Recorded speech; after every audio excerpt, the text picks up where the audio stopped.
Alright guys, in this video we're going to be going over something called intermolecular forces. It's also shortened to be IMFs. Okay, now an intermolecular force are forces between molecules. So right here below we can see we have two different molecules. We have water right here and we have water right here.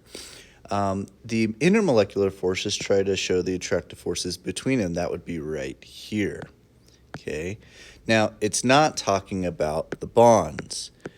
Bonds are shown with these lines right here and here, here and here. And intermolecular forces are between, like right here. Okay. That is the big difference. Now, there are three different types of intermolecular forces. The weakest of the forces is called dispersion forces. The one in between the three are dipole-dipole forces, and the strongest is known as hydrogen bonding. Now, there is a little bit of a caveat to that, and we'll talk about that in a second, and we'll look at them in more depth here. So dispersion forces are exclusive or are for every single molecule. Every molecule does dispersion forces, but if you are a nonpolar molecule, so nonpolar, you can only do dispersion forces. But every molecule, if you're polar, you are doing dispersion forces as well. You're just doing other types of intermolecular forces, but dispersion will only work for nonpolar molecules.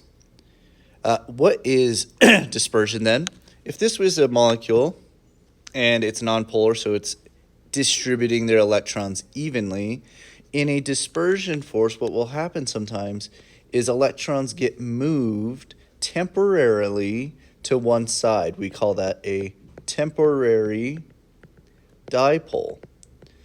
Just as a polar molecule always has a dipole, dispersion forces allow a molecule to have a temporary dipole because they move the electrons to one side. Okay, it's not particularly a strong intermolecular force, it's the weakest, but it is dependent on one thing, and that's the size of the molecule. Okay, the bigger the molecule gets, the more electrons they have, and the dispersion forces become very, very strong.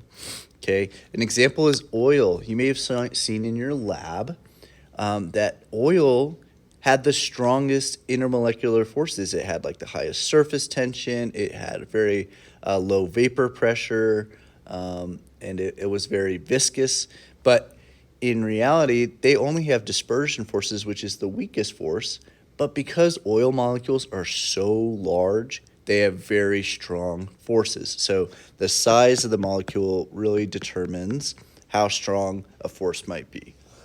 All right, moving on to another one, dipole-dipole forces. This happens with polar molecules that already have a dipole.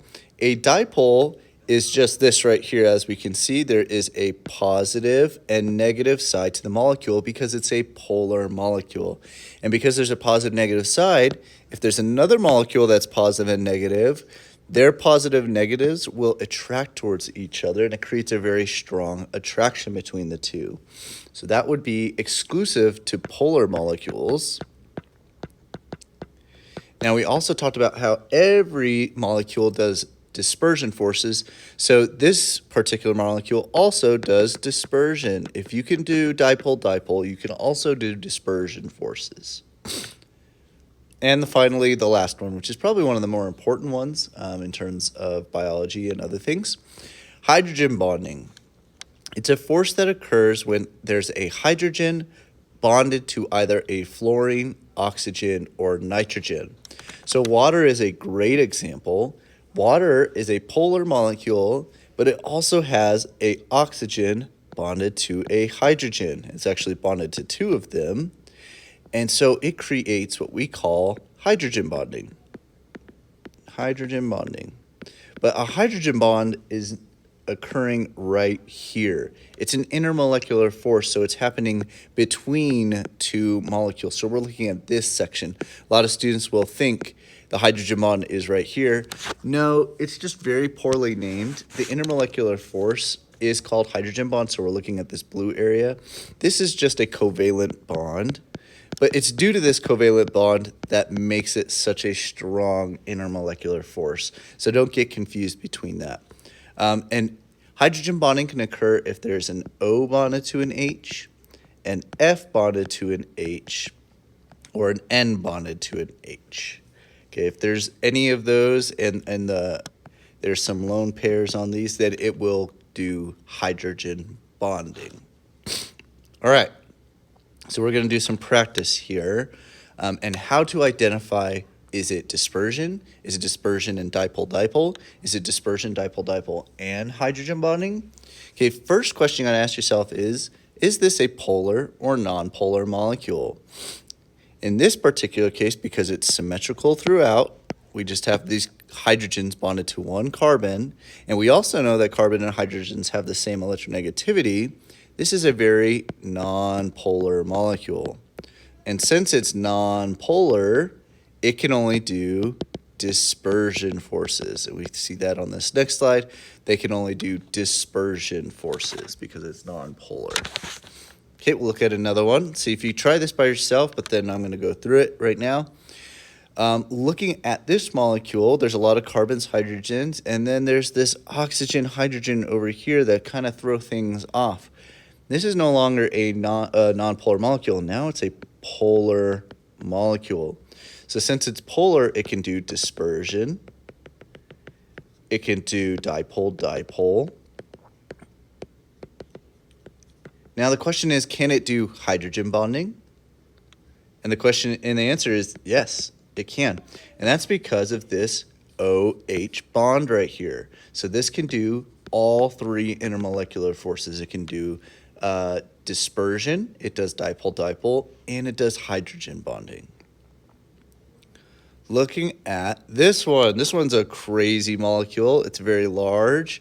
Not very symmetrical throughout, and there's these areas that have these oxygens I see, and a little bit of craziness. So I'm going to say this is a very polar molecule. My guess is this definitely does dispersion, since all molecules do dispersion. Can it do dipole-dipole? Well, since I've determined it's polar, it can also do dipole-dipole. Now, question, are there any hydrogen bonding going on? There's no hydrogens coming off these oxygens.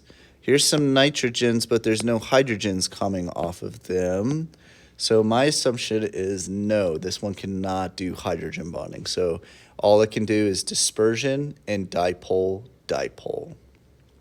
Looks like we got one more, or maybe two more. All right, looking at this one's a little hard to see. It's a little blurry, but all molecules can do dispersion forces. First off, right off the bat, dispersion is a definite yes. Is it polar? Yeah, I think this is a polar molecule. It's not very even throughout. They have all these OHs bonded right here. So my guess is yes, this is a polar molecule, and it is dipole forces. And because of these OHs, what did we talk about? Anything bonded, hydrogen bonded to an oxygen, nitrogen, or a fluorine is going to do hydrogen bonding. So this one does all three as well. Okay, if you still need some help, let us know. Mr. Steppen or I know we can get you some more one-on-one help on figuring out intermolecular forces.